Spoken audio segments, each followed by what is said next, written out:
আমার এলাকার একটা ঘটনা বলছিলাম, স্বামীর সাথে মহিলা গন্ডগোল করেছে যে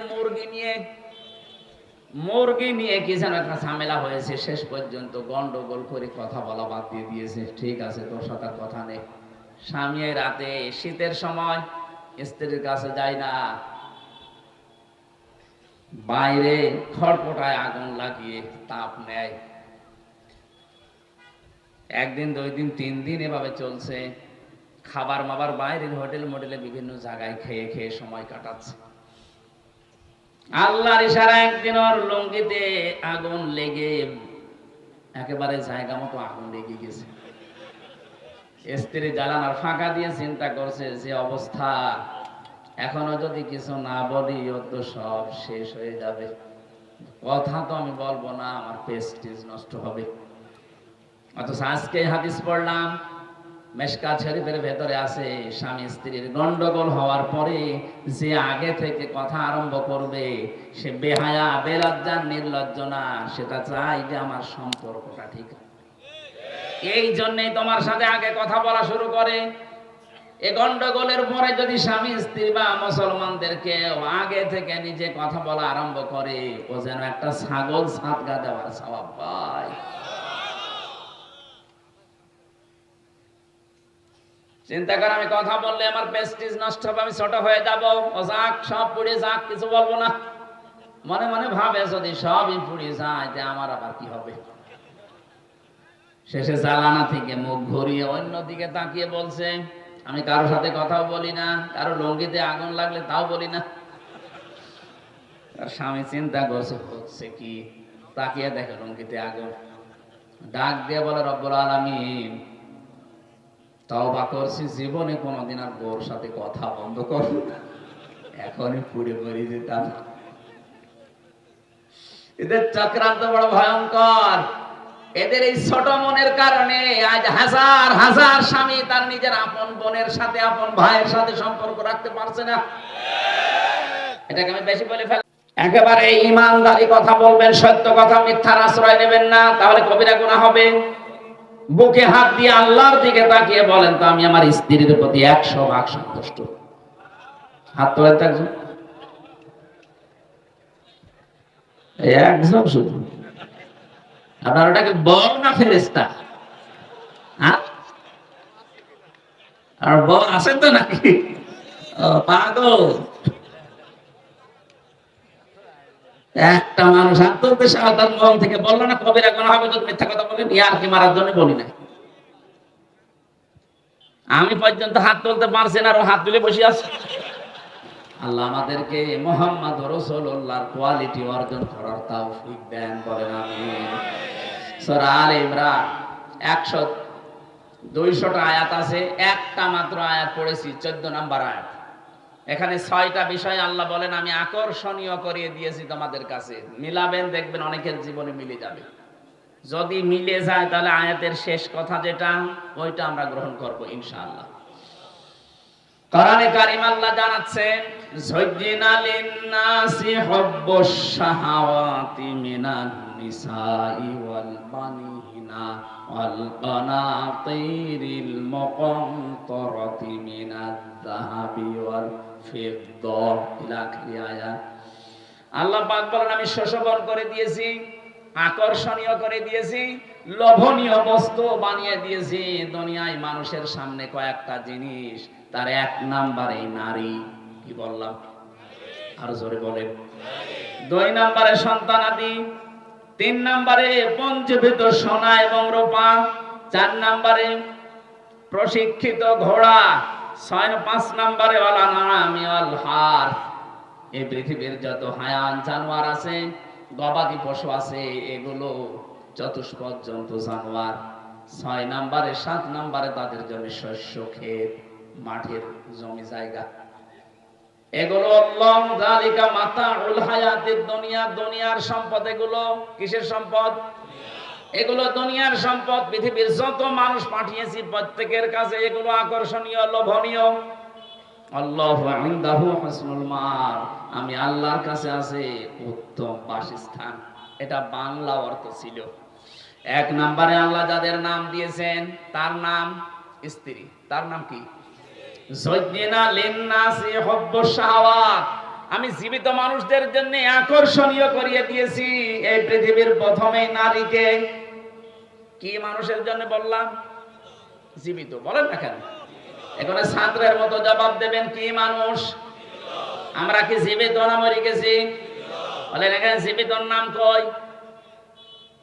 যুজ্জিনা লিন্নাস, যে লাম শব্দ দিলেন আল্লাহ, লাম আর গ্রামার অনুযায়ী ব্যবহার করা হয় 13টা অর্থে। এর 1 নাম্বার অর্থ হচ্ছে লাম ব্যবহার করা হয় জীবিত মানুষদের ক্ষেত্রে।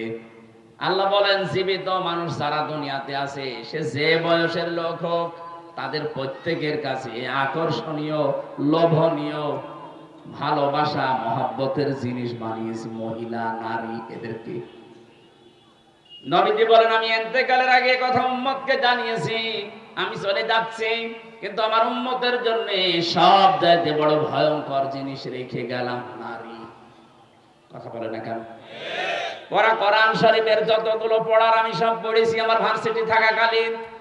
একটা বিষয় আমার কাছে ক্লিয়ার, আল্লাহ শয়তানের চক্রান্তের কথা কোরআনে যত জায়গায় দিয়েছেন, সেখানে দিয়েছেন দঈফ বা দঈফা। ইন্না কায়দা শাইতানি কানা দঈফা। আল্লাহ বলেন শয়তানের যত চক্রান্ত আছে দুর্বল, একেবারে দুর্বল, একেবারে। এই যে দঈফা, একেবারেই দুর্বল। মাকড়সার জালের মতো দূর থেকে মনে হয় বিশাল কিছু, সামনে যে শুধু একটা লাঠি দিয়ে বাড়ি দেবেন, সব চুরমার হয়ে যাবে। এই কথা বলছেন এখন? কিন্তু কোরআনে কারিমে যেখানে মেয়েদের চক্রান্তের কথা আছে, সেই জায়গায় দুর্বল শব্দ নেই, সেখানে আজিম আছে। ফালাম্মা রাআ কামিসাহু কুদ্দা মিন দুবুরিন ফাকাইদাহুন্না ইন্না কাইদাহুন কাইদাকুন্না আযীম। এই এদিকে তাকান, আল্লাহ পাক এখানে কায়দা কি লেখেননি, কায়দা কন্যা দিয়েছেন বহু বছর। যদিও আয়াতটা নাযিল হয়েছিল জুলাইখার ব্যাপারে, কিন্তু কন্যা বহু বচন দিলেন কেন? কন্যা বহু বচন দেওয়ার কারণ কি? কারণ জুলেখা শুধু একা না, কিয়ামত পর্যন্ত এরকম দুর্বিসন্ধি জুলেখা দুনিয়ায় আসবে। তাদের চক্রান্ত এত ভয়ঙ্কর, শয়তানের চাইতেও ভয়ঙ্কর। সম্মানিত মা বোন যারা এসেছেন, অনেকের মন খারাপ হয় যে শুধু আমাদের পেছনে লাগে হুজুর। আমি নাকি নয়, আল্লাহ বলছেন মেয়েদের চক্রান্ত শুধু জুলাইখার না, পৃথিবীতে মেয়েদের চক্রান্ত ভয়ঙ্কর। ওরা চক্রান্ত যদি শুরু করে, একটা সাজানো সংসার শেষ করে দেয়। আপনাদেরকে আমি ভালোবাসি খুব বেশি, আমি চাই আপনারা জান্নাতি হয়ে যান।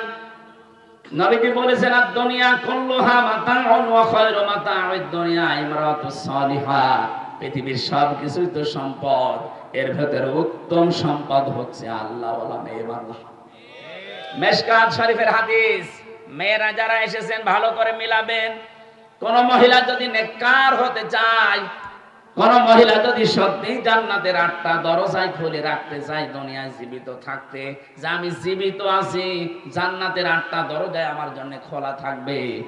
হযরতে খাদিজাকে যেভাবে আল্লাহ নিজে সালাম পাঠিয়েছেন দুনিয়ায়, জান্নাতের দরজাগুলো তাকে ডাকতে থাকবে, আসো আমার দিকে। আপনার জন্যও খোলা থাকবে যদি 4টা কাজ দুনিয়ায় করতে পারেন। কয়টা? আর জোরে বলেন। 1 নম্বরে বিশ্বনবী জানিয়েছেন, কোন মহিলা যখন তার স্বামী বাড়িতে আসবে, কর্মজীবন শেষ করে, মাঠে ঘাটে চাকরি বাকরি, ক্ষেত খামার শেষ করে যখন বাড়িতে আসবে, ইদা নাজারা ইলাইকা ইলাইহা, ইদা নাজারা ইলাইহা সাররাতুহু, তার দিকে নজর দেওয়ার সঙ্গে সঙ্গে যেন সে স্বামীকে আনন্দ দেয়, হাসি খুশি দিয়ে, অভ্যর্থনা দিয়ে, কথাবার্তা দিয়ে, ব্যবহার দিয়ে, খেদমত দিয়ে, যেভাবেই হোক স্বামীকে যেন সে আনন্দ দেয়। তার ব্যবহারে, আচরণে, চেহারা দেখে স্বামী যদি একটু হাসে, আল্লাহর আরশ পর্যন্ত তার সাথে হাসবে। এইরকম মহিলা গাজীপুরে ঘরে ঘরে। মেয়েরা কথা বললে যারা করেন, দেখেন তো একটা স্বামীও বলছেন এই কি মহিলা আপনি, বলেন, একটা স্বামীও তো বলতে পারতো না আমারটা ঠিক আছে, কেউ বলছে না, তাও ক্যামেরা আমার দিকে ঘোরানো। কথা বলে না কেন? আমি হাসির জন্য বলছি না, আজ 100টা পরিবারে এই সমস্যা। কিসের আলেম, কিসের পীর, কিসের সাধারণ মুসল্লি, সব। অথচ ওরা জান্নাতে যাওয়ার জন্য দুই পায়ে খাড়া হয়ে আছে। আপনি শুধু নামাজ পড়ে রোজা রেখে কালো বোরকা পরে জান্নাতে জীবনও যেতে পারবেন না। কারণ যে কয়টা ফরজ কাজ তার ভেতরে এটা একটা। স্বামীকে আপনাকে আনন্দ দেওয়া লাগবে। এই কথা বলছেন কেন? একেবারে ইমানদারি কথা বলবেন, সত্য কথা, মিথ্যার আশ্রয় নেবেন না, তাহলে কবিরা গুনাহ হবে। বুকে হাত দিয়ে আল্লাহর দিকে তাকিয়ে বলেন তো আমি আমার স্ত্রীর প্রতি 100% সন্তুষ্ট। হাত তোলেন তো একজন, একজন শুধু। আপনার ওটাকে বউ না ফেরেশতা? আর বউ আছে তো নাকি? পাগল। একটা মানুষ হাত তুলতে সাবধান, মন থেকে বললো না কবিরা গুনাহ হবে যদি মিথ্যা কথা বলেন। ইয়ার কি মারার জন্য বলি না। আমি পর্যন্ত হাত তুলতে পারছি না, আর ও হাত তুলে বসে আছে। না না ভাই, চলছে এটাই। অথচ বিশ্বনবী নিজে খাদিজাতুল কুবরার জন্য মাঝে মাঝে দোয়া করতেন কবরের পাশে গিয়ে, আল্লাহ কিয়ামতে কেউ কারো না, যখন তার স্বামী স্ত্রীকে ভুলে যাবে, সন্তান মাকে হারিয়ে ফেলবে, ওই কঠিন ময়দানেও যেন অন্তত আমার খাদিজাকে আমি ভুলে না যাই। কি করেছিলেন বলেন তো? হযরতে খাদিজা বলেন, গভীর রজনীতে যতবার আমার সামনে দিনের দাওয়াত দিয়ে বাড়িতে আসতো, তার কি করে খুশি করা যায় সেই কাজে আমি নিজেকে নিয়োজিত রাখতাম। আল্লাহ সালাম এমনি পাঠায়নি। তারপর জীবন পড়ে দেখেন কি করেছিলেন স্বামীর জন্য। জীবনে যা ছিল স্বামীর কথার বাইরে একটা কিছু করেননি, সব বলেছেন যখন আপনি চান সব আপনার জন্য দিয়ে দিলাম। আর আপনি ক্যান্সার হয়ে মরে যাবেন, ওর 14 ভরি সোনা আছে, 1 ভরি বেচতে গেলে পর্যায় লাগে, ওই সোনা আপনি নিচে কিনে দিয়েছেন। একবার বলছেন। দ্বিতীয় নম্বরে পেয়েছি ইদা গাবা জাওজাতিহা হাফিজাতহু, যখন তার স্বামী বাইরে যাবে তখন ওই মহিলা নিজের যতটুকু সম্ভ্রম ইজ্জত আছে এটা হেফাজত করে রাখার চেষ্টা চালাবে। অনেক মহিলা আছে নামাজও পড়ে, রোজাও রাখে, দেখি হজও করে এসেছে, স্বামী বাইরে গেলে বাইরের পুরুষের সাথে তখন পরকীয়া প্রেমে লিপ্ত হয়। মোবাইলে তো আছে, এমনকি অন্য পুরুষকে বাড়িতে ডেকেও নিয়ে আসে। বলেন সুবহানাল্লাহ। আপনি নামাজ পড়ে, কিসের নামাজ পড়েন আপনি? আপনাদের নামাজ বাদ দিয়ে দেওয়া দরকার। নামাজ যদি আপনাকে পরপুরুষের সাথে গল্প করায় বন্ধ করতে না পারে, তো সেজদা দিয়ে সময় নষ্ট করেন কোন কারণে? কথা বলেন এখানে। আল্লাহর নবী মুহাম্মদুর রাসূলুল্লাহ 3 নম্বরে বলেন, স্বামী যদি তাকে কোনো আদেশ করে, সে স্বামীর আদেশ যদি জায়েজ হয়, ওইটা জীবন চলে গেলেও সে ওইটা মানে।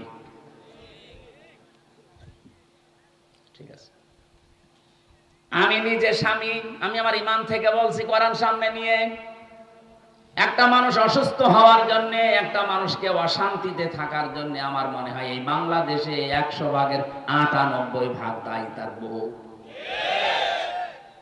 একটু যদি ছাড় দিয়ে চলতে পারতো যে আমার জন্য লোকটা করে নাকি,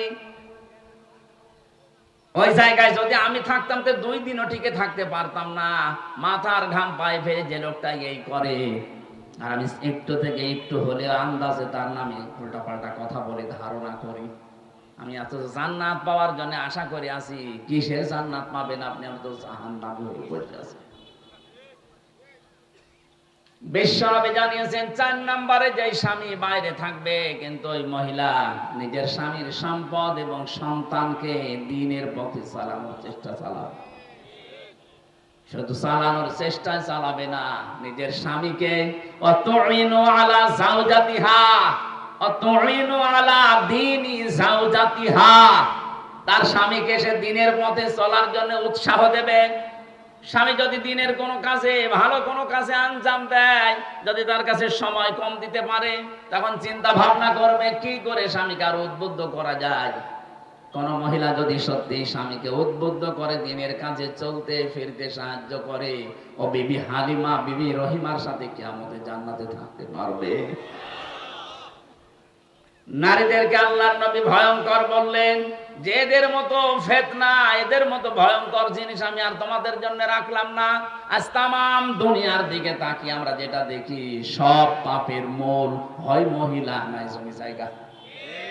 বলেন বলেন, এখান থেকে ফিরে থাকা কত বড় কঠিন, যেহেতু কোরআন জানাচ্ছে এদের ষড়যন্ত্র বড় মারাত্মক ভয়ঙ্কর। ছোটখাটো বিষয় নিয়ে পরিবারে তুমুল আকারে এমন কিছু করে, শেষে সংসারই ভেঙে যায়। অথচ বিষয়টা তেমন বড় না।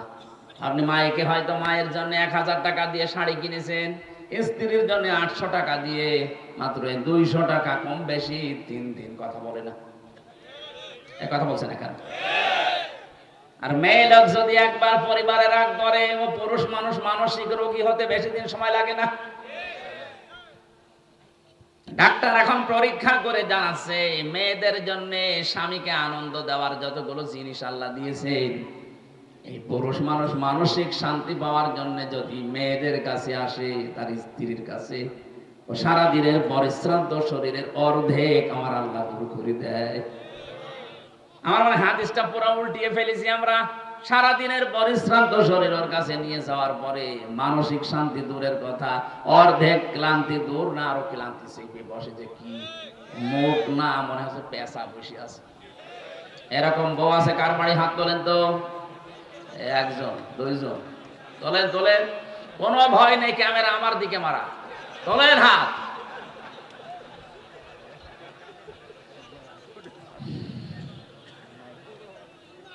আমার এলাকার একটা ঘটনা বলছিলাম, স্বামীর সাথে মহিলা গন্ডগোল করেছে যে মুরগি নিয়ে কি যেন একটা ঝামেলা হয়েছে। শেষ পর্যন্ত গন্ডগোল করে কথা বলা বাদ দিয়ে দিয়েছে। ঠিক আছে, তোর সাথে কথা নেই।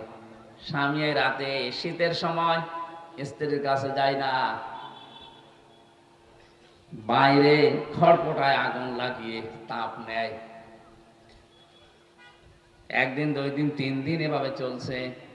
খাবার মাবার বাইরের হোটেল মোটেলে বিভিন্ন জায়গায় খেয়ে খেয়ে সময় কাটাচ্ছে।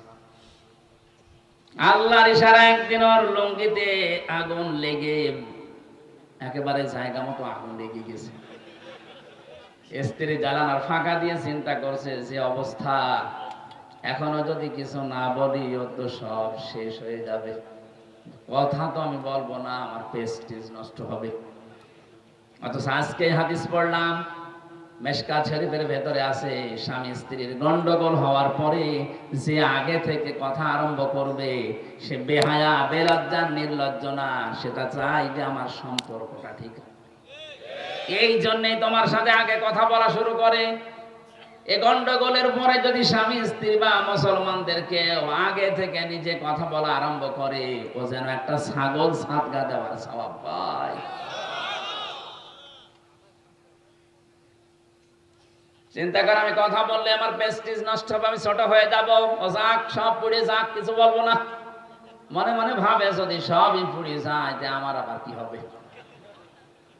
শেষে জ্বালানা থেকে মুখ ঘুরিয়ে অন্যদিকে তাকিয়ে বলছে, আমি কারোর সাথে কথাও বলি না, কারো লুঙ্গিতে আগুন লাগলে তাও বলি না। আর স্বামী চিন্তা করছে হচ্ছে কি, তাকিয়ে দেখে লুঙ্গিতে আগুন। ডাক দিয়ে বলে, রব্বুল আলামিন, তওবা করছি, জীবনে কোনোদিন আর বউর সাথে কথা বন্ধ করব না, এখনই পুড়ে মরে যেতাম। এদের চক্রান্ত বড় ভয়ঙ্কর। এদের এই ছোট মনের কারণে আজ হাজার হাজার স্বামী তার নিজের আপন বোনের সাথে, আপন ভাইয়ের সাথে সম্পর্ক রাখতে পারছে না। এটাকে আমি বেশি বলে ফেললাম? কুষ্টিয়ায় আমি 9 সালে যে ওসি সাহেবকে পড়াতাম, নিজের আপন ভাইয়ের সাথে 30 বছর সে কথা বলে না। খুব বড় বিষয় না। এই বউর কারণে আজ কত বছর হয়ে গেল নিজের আপন মায়ের পেটের ভাই কথা বলে না। আমাকে মাঝে মাঝে দুঃখ করে কেঁদে ফেলত। কথা বলতে গেলে আবার এদিকে সংসার টিকবে না। কেন বহু স্বামী আমরা এই ঝামেলায় পড়ে আছি, এই স্ত্রীর ছোট মনের কারণে অনেক স্বামী নিজের আপন বোনের খোঁজ খবর নেয় না। টাকা পয়সা খরচ করবেন, তার হক আদায় করবেন, দেখবেন ওর মন পাবেন না। অথচ বিশ্বনবী নিজে বলেন, আমি যখন নবুয়ত পেয়ে আসলাম, নবুয়ত পেয়ে আসার পরে আমি ভয় পেয়েছিলাম জিবরাইলকে দেখে। ডাক দিয়ে বললাম, খাদিজা আমাকে ঢেকে দাও, জাম্মিলুনি, আমি ভয় পেয়েছি। হযরতে খাদিজা ওই দিন যে কটা কথা বলেছিলেন তার প্রথম নাম্বারে, কাল্লা, কখনোই না, আল্লাহি মা ইয়াখজিক আল্লাহু আবাদান। হে আমার স্বামী, হে আবুল কাসেম, ভয় পান কেন? কোনো ভয় নেই আপনার। আল্লাহ কখনো আপনাকে লাঞ্ছিত, অপমানিত, ভয় ভীতি দেখাবেন না। ইন্নাকা লা তাসিলুর রহিমা, কারণ আপনি রেহেমের সম্পর্কগুলো ঠিক রাখেন। আত্মীয়তার সম্পর্ক, রক্তের সম্পর্ক আপনি ঠিক রাখেন। আপনাকে আল্লাহ জিন, পরি, ভূত, পেতনি এগুলো দিয়ে ভয় দেখাবে না, আপনি কখনো ভয় পাবেন না। স্ত্রী বলছে, অথচ এই স্ত্রীর কারণে আজ হাজারো মানুষ আমরা নিজের আপন আত্মীয়র সাথে সম্পর্ক রাখতে পারছি না। এই কথা বললি না কেন? হ্যাঁ, ওই মহিলা যাকে আপনি বিয়ে করে নিয়ে আসলেন, ওর যদি আপন বোন থাকে, সে বাড়িতে 10 বার আসবে মাসে, কোনো বিরক্ত নেই, কোনো প্রশ্ন নেই। আপনার নিজের আপন বোন, আপন ভাই যদি মাসে 2 বার আসে, বলে আর জায়গা নেই, শুধু এখানে আসে, এক কথা বলছেন কেন? এরকম ছোট মন কেন আপনার?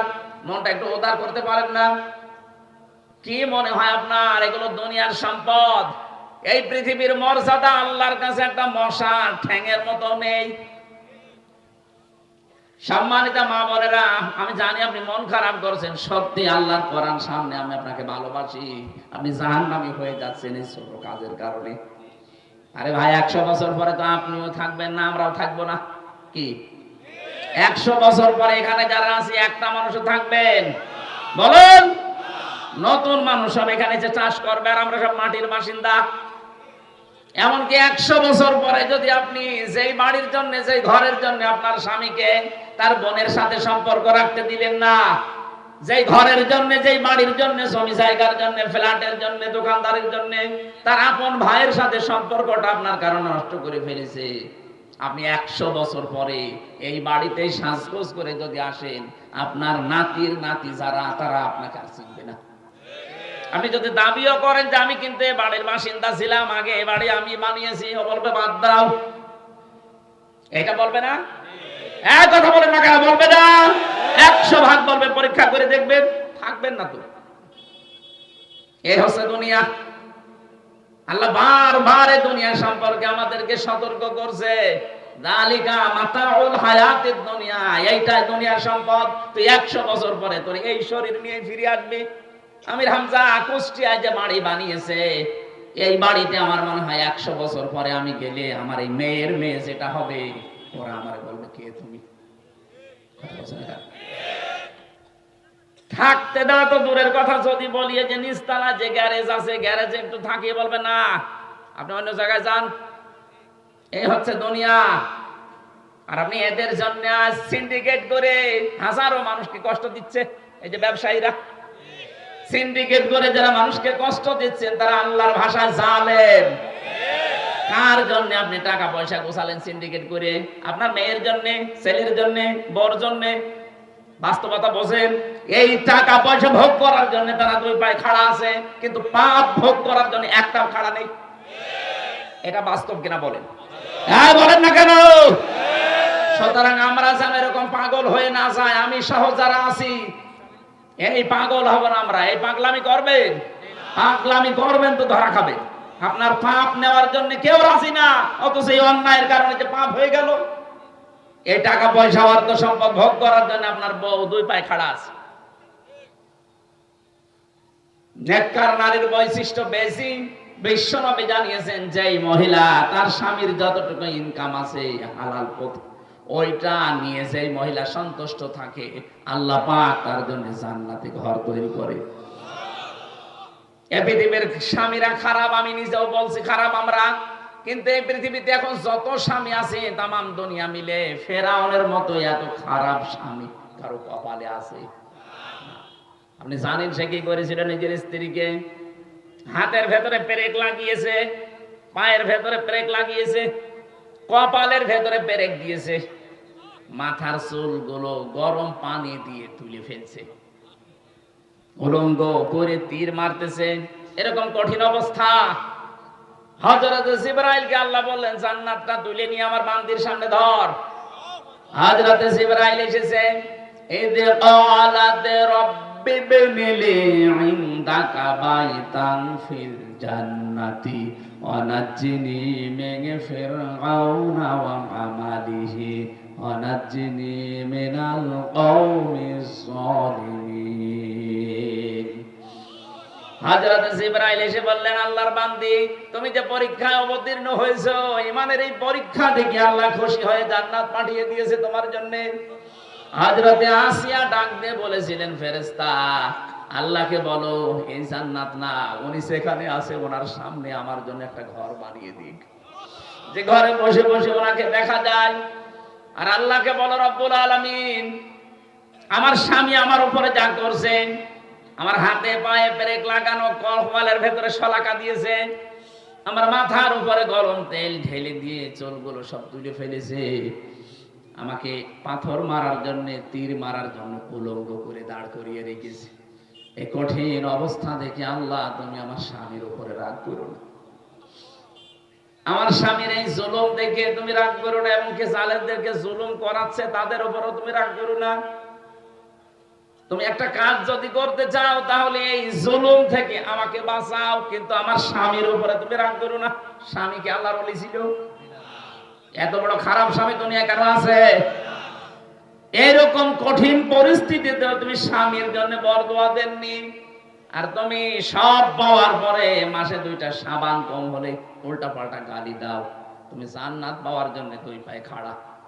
মরে দেখো, জান্নাত না তোমাকে জাহান্নামের তলদেশে আল্লাহ দিয়ে দেবে। বিশ্বনবী মেরাজ থেকে ঘুরে এসে বলেছিলেন, আমি মেরাজে মহিলাদেরকে 2টা কারণে জাহান্নামে বেশি দেখেছি। 1 নম্বরে কুফরি করা। সাহাবীরা বললেন, হুজুর ওরা কি কুফরি আল্লাহর সাথে করে? বলে না, স্বামীর সাথে। স্বামীর সাথে কুফরি করে কি করে? নাফরমানি করে স্বামীর সাথে, এইভাবে সব দিয়েছে সারা জীবন পুরুষটা। একদিন যদি বছরে একটা জিনিস কম হয় তখন খোঁটা দেয়। এরকম মহিলা দেশে নেই। আমি তো বাস্তব কথা বলছি ভাই। যাদের পরিবারে এরকম মহিলা আছে, ওর দুনিয়া শেষ, আখিরাত শেষ। হয়তো কিছুদিন আপনি শান্তি শান্তি পাবেন দুনিয়ায় ভোগ করার জন্য। আল্লাহ বলেন এগুলো দুনিয়ায় ভোগ করা জিনিস। এই যে পঞ্জীবত সোনা রূপা ব্যবহার করে না, শুধু বিয়েতে ব্যবহার করবে বলে সোনা কিনতে আছে। এই চাপ দিয়ে দিয়ে যারা দুনিয়ায় স্বর্ণ কেনে, স্বর্ণের যাকাত দেয় না, শুধু রেখে দেয়। এগুলো কিয়ামতের দিন লোহা দিয়ে গরম করা হবে, আগুন দিয়ে, এর উপর পিঠের উপরে, বুকের উপরে, মুখের উপরে আল্লাহ ছাপ দিবেন। বলেন না? আপনার দুনিয়ার যত সম্পত্তি আমরা দেখতে পাই না কেন, আপনার সন্তান বলেন, আপনার পঞ্জীবিত সোনা রূপা, আল খাইলিল মুসাব্বামা, পৃথিবীতে যে সাদা কপালওয়ালা ঘোড়া, এখানে ব্যাখ্যা খাইলের ব্যাখ্যায় শুধু ঘোড়া না, আধুনিক তাফসিরে খাইল মানে এই যে প্রাইভেট কার, বড় বড় বাস, যেগুলো আল্লাহ রাব্বুল আলামিন বলেন ইনদা রাব্বিহিম, তাদের রবের নিকটে জান্নাতুন, এমন একটা বাগান আছে, তাজরি মিন তাহতিহাল আনহার, তলদেশ দিয়ে নদী আর নহর প্রবাহমান থাকবে। ও বাংলার মানুষেরা, দুনিয়ায় কিছু যদি আমরা না পাই কোনো আফসোস নেই। মরণের পরে আল্লাহ যদি এই জিনিসটা আমাদের জন্য দিয়ে দেয়, আমার জীবন সফল। খালিদিনা ফিহা, চিরকাল থাকতে পারবেন। ওয়াজওয়াজুম মুতাহহারা, পবিত্র স্ত্রী আল্লাহ দান করবেন। সেই মানুষগুলোর ভেতরে এই যে মাসে 3 দিন 5 দিন 7 দিন না পাক, এটা থাকবে না। তাদের চেহারা এত সুন্দর করে আল্লাহ বানিয়েছেন, এত পবিত্র করে, যত রকমের পল্ল পোশাক তাদেরকে পরানো হবে, এই শরীরের ভেতর দিয়ে ক্যালসিয়াম পর্যন্ত পোশাকের মাঝে দেখা যাবে। আল্লাহ জীবনে যদি আমরা কিছু না পাই, অন্তত জান্নাতের একটু জায়গা হলেও আমাদেরকে দিও। বলেন আমিন। আল্লাযীনা তাতাওয়াফাহুমুল মালায়েকাতু তাইয়্যিবিনা ইয়াকুলুনা সালামুন আলাইকুম উদখুলুল জান্নাতা বিমা কুনতুম তা'মালুন।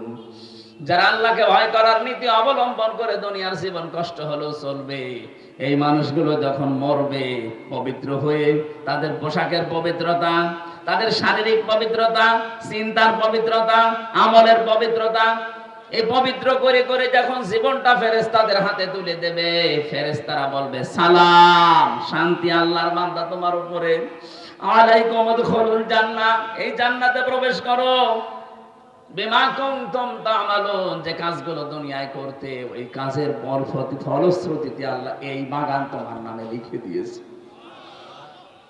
ওয়ারিদওয়ানুম মিনাল্লাহ, আল্লাহ বলেন আমি আল্লাহ সব চাইতে বেশি তোর উপরে রাজি হয়ে গেলাম। আকবার, ওয়ারিদওয়ানুম মিনাল্লাহ, আমি আল্লাহর পক্ষ থেকে সব চাইতে বড় নিয়ামত, আমি তোর উপরে রাজি হয়ে গেছি। জান্নাতে প্রবেশ করিয়ে যদি আল্লাহ বলে বান্দা তোর উপর আমি রাজি হয়ে গেছি, এর চাইতে আর কিছু লাগবে? তামাম দুনিয়ার মালিক আমি হলাম, 100 বছর ক্ষমতায় থাকলাম, মরে গেলাম, আল্লাহ বললো যা জাহান্নামে যা। তো এরকম কিয়ামত পর্যন্ত থাকায় আমার কোনো লাভ নেই, কারণ আমরা তো মুশরিক কাফেরদের মতো না, আমরা বিশ্বাসী। কথা বলে না কেন? আমরা যেহেতু বিশ্বাসী, এই বিশ্বাসটার সামনে কাজে লাগিয়ে জীবন চালাবেন। কিছু না পান, আল্লাহ পাক যদি মরণের পরে বাগানটা আমাদের দিয়ে বলে যা তোর আমি রেস্টি করে দিলাম, 6666 তালা বিশিষ্ট ভবন আল্লাহ হাফেজদেরকে দেবেন। যে কয়টা আয়াত আপনি মুখস্থ করে আমল করতে পারবেন, কিয়ামতে ওই কয়তলা বিল্ডিং এর মালিক হবেন। আল্লাহু বাসীরুম বিল ইবাদ, আল্লাহ তার বান্দাদের প্রতি সূক্ষ্ম দৃষ্টি, একেবারে নজর দিয়ে আছে আমার বান্দারা কি করে। আল্লাহ আমি সহ যারা এসেছি আয়াতটা জীবনে তুমি সেট করে দাও, বলেন আমি। জেলখানায় বসে বসে এসেছেন, 24 ঘন্টা তালা লাগানো, একটু লিখেছিলাম। আমার যতগুলো বই লিখিত আছে তার ভেতরে একটা বই আমার গাড়িতে এখন আছে।